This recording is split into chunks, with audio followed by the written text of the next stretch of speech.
አኮኩሉ ፋሚሊ የመረጃ የምክርና የአውታረ መረብ መድረክ ነው። ለእናንተ ጠቃሚ የሆኑ መረጃዎችን በጤና፣ በትምህርት፣ በንግድና በተለያዩ የማህበራዊ ጉዳዮች ይዘላችሁ ይቀርባል። $100,000 ካለንማ ለምንድን ነው አሜሪካ የምንመጣው? ሀገራችን ሆነን ድርጅቶቻችንን እናቋቁማለን። ሀገራችን ሆነን በየዩኒቨርሲቲዎቻችን እንማራለን፣ ሙያችንን እናዳብራለን። አሜሪካ እኮ የምንመጣው ልንማር፣ ልንሰራ፣ ልንነግድ ነው። ይሄ የH1B ቪዛ ጥያቄዎችና የሚያያዙት ሰዎች ጥያቄ ነው። ስደተኞቹ ወደ ሀገር ሲመጡ፣ ወደ አሜሪካ ሀገር ሲመጡ ክፍያ እየተጠየቁ ያሉት በአሁኑ ደረጃ $100,000 ነው። ያ ማለት በአጭር ቋንቋ አሜሪካ አትምጡ ማለት ነው። ምክንያቱም እነዚህ ስደተኞች ከውጭ ሀገር የሚመጡ በትልልቅ ሙያዎች የተካኑ ባለ ዲግሪ የሆኑ የተለያዩ ሙያዎችን ይዘው የሚመጡ ይሄንን ለመክፈል አይችሉም። ስለዚህ አሜሪካ አይመጡ፣ በአጭር ቋንቋ እንዳይመጡ የሚደረግ ነው። ጉዳቱ ግን ለአሜሪካ የዘለቀ ነው።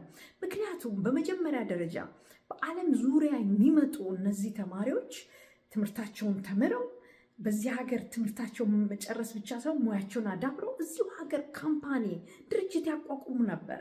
የፈጠራ ስራን በተመለከተ ቴክኖሎጂን በተመለከተ እያዳበሩ ሀገሪቱን አሜሪካን እየረዱ ራሳቸውንም ይረዱ ነበር። ይሄ ሁሉ ግን በዚህ የቪዛ $100,000 ጥያቄ ይገታል ማለት ነው። ተማሪዎች በዚህ ሀገር ሲመጡ የሚማሩባቸው ትምህርት ቤቶች በሙሉ ይጎዳሉ። ዩኒቨርሲቲዎች፣ ኮሌጆች በሙሉ ይጎዳሉ። እነዚህን ተማሪዎች ወደዚህ ሀገር መጥተው ተምረው ስቴም፣ ሳይንስ፣ ቴክኖሎጂ፣ ኢንጂነሪንግ እና ማት አጥንተው እዚህ ሀገር ብዙ ስራዎች እንዲያስፋፉ ጥረት የሚያደርጉ ነው። እኚህ ዩኒቨርሲቲዎችና ኮሌጆች ይጎዳሉ ማለት ነው። አነስተኛና መካከለኛ ደረጃ ላይ ያሉ የንግድ ተቋማት ይጎዳሉ። በሀገር አቀፍ ደረጃ፣ በዓለም አቀፍ ደረጃ የመወዳደር አቅማቸውን ይቀንሳል። ምክንያቱም ከዓለም አቀፍ ደረጃ የሚቀጥሯቸው በሙያ የተካኑ በሳይንስ የተካኑ ሰራተኞችን መቅጠር አይችሉም። H1B ቪዛ ለእነዚህ አይነት ሰራተኞች የሚሰጥ ነው። ስለዚህ እነዚህን ድርጅቶች ይጫናቸዋል ማለት ነው። ትላልቅ ድርጅቶች ግን ይሄንን ሊያሟሉ ይችላሉ። አቅሙ አላቸው፣ የገንዘቡ አቅሙ አላቸው። በጠቅላላ በአሜሪካ ኢኮኖሚ ላይ የH1B ቪዛ $100,000 የቪዛ ጥያቄ ጉዳቱ የዘለቀ። ስለዚህ አሜሪካ በዓለም መድረክ ላይ የምትወዳደርበትን የቴክኖሎጂ የፈጠራ ስራ እንዲሁም የንግድ ውድድር ይገታታል የሚል ነው። ተማሪዎች ውስጥ ደግሞ በሚገርማችሁ ሁኔታ እዚህ ሀገር ተምረው ማቋቋምና መመስረት የሚችሏቸውን ድርጅቶች ያገኙትን እውቀትና ጥበብ ችሎታ ይዘው ወደ ሀገራቸው ይመለሳሉ።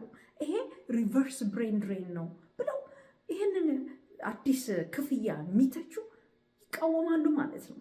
ስለዚህ እናንተ ማወቅ ያለባችሁ ዝርዝር በወጣው ደረጃ አዲስ ሕግ መሰረት ገብታችሁ አንብቡት። ምን ያህል እንደሚጠቅማችሁ እንደሚጎዳችሁ መወሰን ትችላላችሁ ማለት ነው። ሊንኩን በዩቲዩብ ኮሜንት ቪዲዮ ላይ አስቀምጥላችኋለሁ። መልካም ጊዜ። ዌብሳይታችንን akolkuluFamily.com ይጎብኙ። በሶሻል ሚዲያም ተከተሉን።